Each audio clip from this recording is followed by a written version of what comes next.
தமிழ்நாடு முதலமைச்சரின் உலகம் உங்கள் கையில் திட்டப்படி சதக்கத்துல்லா அப்பா கல்லூரி, மந்திதா இந்து கல்லூரி, சங்கர் பாலிடெக்னிக் கல்லூரி, அரசு தொழில்நுட்ப கல்லூரி ஆகிய 4 கல்லூரிகளின் 1875 மாணவ மாணவிகளுக்கு மடிக்கணினி வழங்கும் விழா சதக்கத்துல்லா அப்பா கல்லூரி கலையரங்கில் நடைபெற்றது.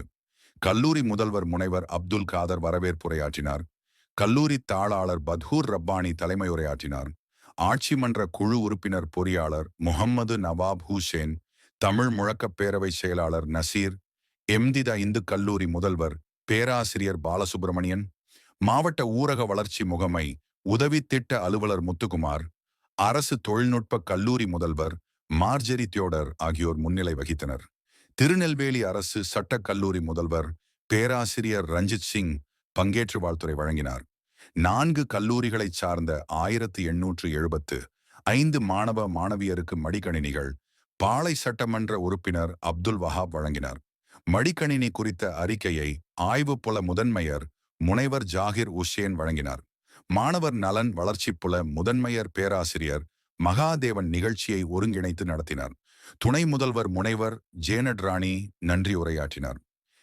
இந்த மடிக்கணினியை எப்படி யூஸ் பண்ணணும், எப்படி கொடுத்துருக்காங்க, உலகம் உங்கள் கையில் என்று முதல்வர் கொடுத்திருக்கின்றார்கள். மிகப்பெரிய உலகத்தை உங்கள் கையில் கொடுத்திருக்கின்றார்கள். இன்றைக்கு தமிழ்நாட்டை இந்தியாவும் சீனாவும் ஒப்பீடு நடந்த காலகட்டங்கள் போய், அமெரிக்காவும் இந்தியாவும் ஒப்பிட்ட காலம் போய், இன்றைக்கு தமிழ்நாட்டோடு அமெரிக்காவை ஒப்பிடக்கூடிய காலகட்டம், சைனாவை ஒப்பிடக்கூடிய காலகட்டத்திற்கு தமிழ்நாட்டினுடைய முதலமைச்சர் அவர்கள் தனித்துவத்தோடு தமிழ்நாட்டை உருவாக்கியிருக்கின்றார்கள். இந்த 4.5 ஆண்டு காலத்தில் நாடாண்டு கூறைய அதனால் கல்வியில், பொருளாதாரத்தில் நேற்றைய தினம் அந்த மடிக்கணினி வழங்கும் விழாவிலே பேசிய நபர்களை பார்த்தால் தெரியும்.